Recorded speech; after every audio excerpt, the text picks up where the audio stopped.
Bent my door a little bit. Scraped right here too. Rough.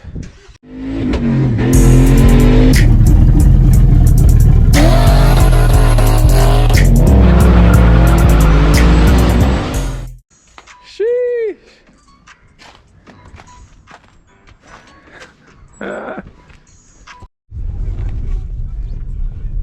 Bro, this is ridiculous. All right guys, welcome back to today's video. It snowed way more than I expected, and yeah, it's ridiculous. Colorado's ridiculous. Pretty much what we're doing today is I'm gonna try to simplify the turbo setup. I tried them at the time when I was making my turbo setup a little over a year ago. All right, so the whole goal for everything is to make things as simple as possible. You don't want to have to make it hard to change plug wires, make it hard to do whatever, any kind of maintenance to the car. So you want to make whatever you're doing, like any kind of mod, you want to make it as easy as possible. And this is kind of a race car style thing that I'm really into. The simpler, the better. Really what's going to go on is I'm going to make the kit very similar to mine. The difference will be on this versus mine versus this car is I'm actually gonna go with a slightly smaller charge or hot side piping. Pretty much the Y pipe that connects the turbo, or you connect both banks to the turbo. I'm gonna go a smaller diameter Y pipe and hot side because this actually increases turbo velocity or exhaust velocity into the turbo, equaling faster spool times. Something that I am desperately in need of for my setup. My setup's really good, but for a stick shift car, it's a wee bit lazy, and I don't want that same issue on this particular GTO. So sounds scary.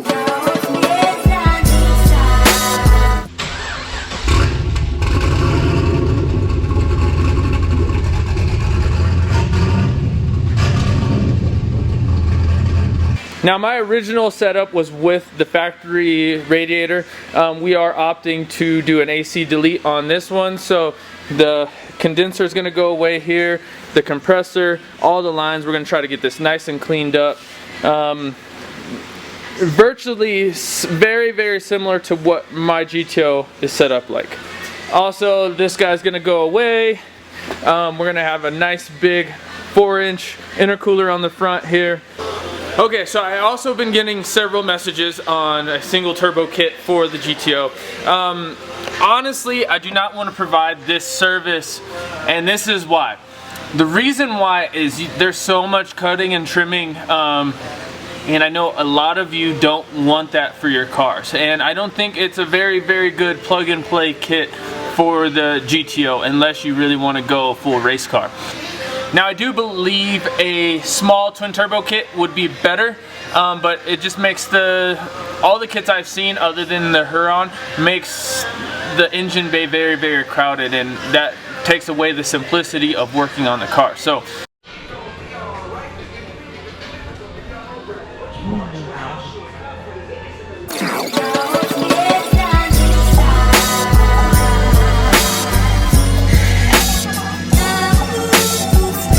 okay guys, so we literally got everything out that I needed out for the time being.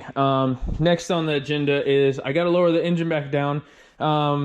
Pretty much how you get the headers out is steering shaft. You remove the steering shaft, you unbolt one side or both sides of the motor mount, and you just lift the motor and it comes out the top. Kind of a bit of a finesse type of job right there. Thing I'm gonna need to do is disassemble all the AC stuff. So all the AC condenser, the compressor, all the lines. We're gonna get rid of all the lines and just free up as much space as possible. All while we do this is we're gonna clean it as good as possible.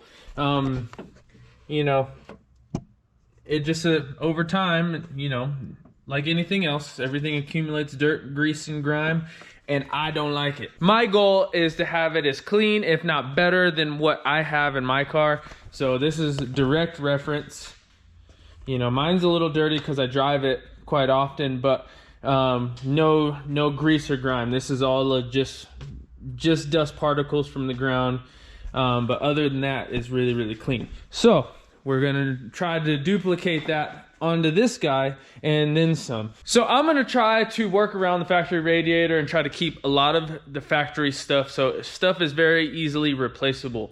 Obviously for me, my setup is super easy. You can't say for the next guy it's gonna be as easy as it was for you. So I'm trying to make it as user-friendly as possible. That's pretty much it. For the turbo, pretty much identical to mine, minus everything that I've learned with mine. I'm gonna size his slightly smaller than mine. Probably gonna do a S475 or a VS Racing 7875 and do it on a T4 flange with a 2 1/4 crossover or a 2-inch crossover. We want to get fast boost into boost straight away. We want to have as minimal lag as possible.